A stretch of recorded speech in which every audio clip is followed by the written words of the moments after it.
can be hard.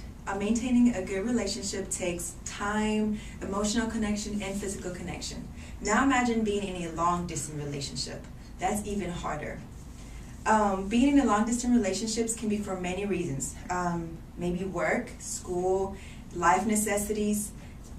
This distance can be for a long period of time, such as maybe only days, weeks, years. However, that distance can be it can be a very scary thing, right? Communication through technology, however, has changed that. Communication has now made it so much easy for us to stay in contact with each other. This was written by International Communication Association in an article done in 2012, and also in another article in an earlier time done by Tong and Walter, which was done in 2010. Computer-mediated communication has changed all types of personal relationships. Think about it. At first, society started off by handwritten letters. Then we moved on to a little more modernized telephone. Now we all pretty much have a smartphone that carries maybe text, call, emails, and a whole bunch of applications such as Uvo, Skype, FaceTime, Facebook, Twitter. The list goes on, and we're always able to just get into those media social networks and talk and communicate with anybody we want to, no matter where they are, no matter what time they are in. The fact is, communication has now made it so much easier for long-distance relationships to be able to grow and strengthen throughout that time that they have to be apart. And here are some tips. Tip number 1, as a couple, always be considerate of each other when choosing the computer-mediated communication that you guys are going to use. So that means get to know your schedules. If you know that your partner is at work at that point, trying to Skype them is probably the worst advice that you can do.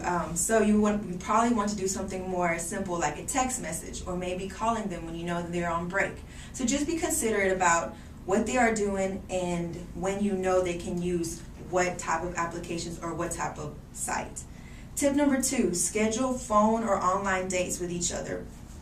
An assistant professor of communication studies in the University of Richmond, her name is Erin Stalin, wrote in 2005 that couples who establish a communication routine are more successful than those who just do it randomly. That means that once you do get to know each other's schedule, it is really important that you guys maybe every day in the morning before you get your day started, call each other, FaceTime each other. Whenever you get off work, maybe you want to hit each other, text again, and call each other, Skype. So you always want to keep it regularly instead of just whenever I can or whenever I feel like it. Tip number 3, be creative and thoughtful about utilizing your computer-mediated communications. In an article done by Walther in 2011, stated media richness theory. This theory says that depending on what media site you use or what media